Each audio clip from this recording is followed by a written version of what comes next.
कि common base mode, common emitter mode और common collector mode क्या क्या होता है।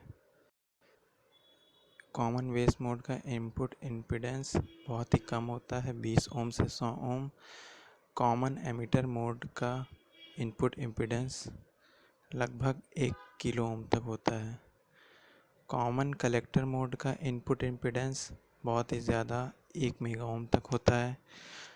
कॉमन बेस का आउटपुट इम्पीडेंस बहुत ही ज़्यादा लगभग 1 मेगा ओम तक होता है। कॉमन एमिटर मोड का आउटपुट इम्पीडेंस ज़्यादा होता है, लगभग 10 किलो ओम तक। कॉमन कलेक्टर मोड का आउटपुट इम्पीडेंस कम होता है, लगभग 1 किलो ओम तक। कॉमन बेस मोड में जो करंट गेन होता है वो 1 से कम होता है, लगभग 0.95 टू 0.98 तक। कॉमन एमिटर मोड में करंट गेन बहुत ही ज़्यादा होता है, लगभग 100 तक। और कॉमन कलेक्टर मोड में भी जो करंट गेन होता है वो भी लगभग 100 तक होता है। कॉमन बेस मोड में जो वोल्टेज गेन होता है वो बहुत ही ज़्यादा, लगभग 1000 तक होता है, 1000 तक। कॉमन एमिटर मोड में भी वोल्टेज गेन बहुत ज़्यादा होता है, लगभग 1000 तक।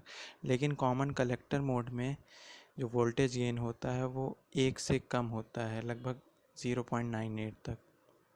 कॉमन बेस मोड में जो पावर गेन होता है वो मीडियम होता है, ना बहुत कम होता है ना बहुत ज़्यादा होता है। कॉमन एमिटर मोड में पावर गेन जो होता है वो सबसे ज़्यादा होता है, और कॉमन कलेक्टर मोड में जो पावर गेन होता है वो बहुत ही कम होता है। कॉमन बेस मोड वोल्टेज और पावर एम्पलीफायर के लिए यूज़ किया जाता है। Common emitter mode voltage, current और पावर तीनों एम्पलीफायर के रूप में यूज़ किया जाता है। लेकिन जो कॉमन कलेक्टर मोड होता है उसका यूज़ हम इम्पीडेंस मैचिंग और बफर स्टेज में करते हैं। कॉमन बेस मोड में जो एंगल होता है वो 0 डिग्री तक होता है।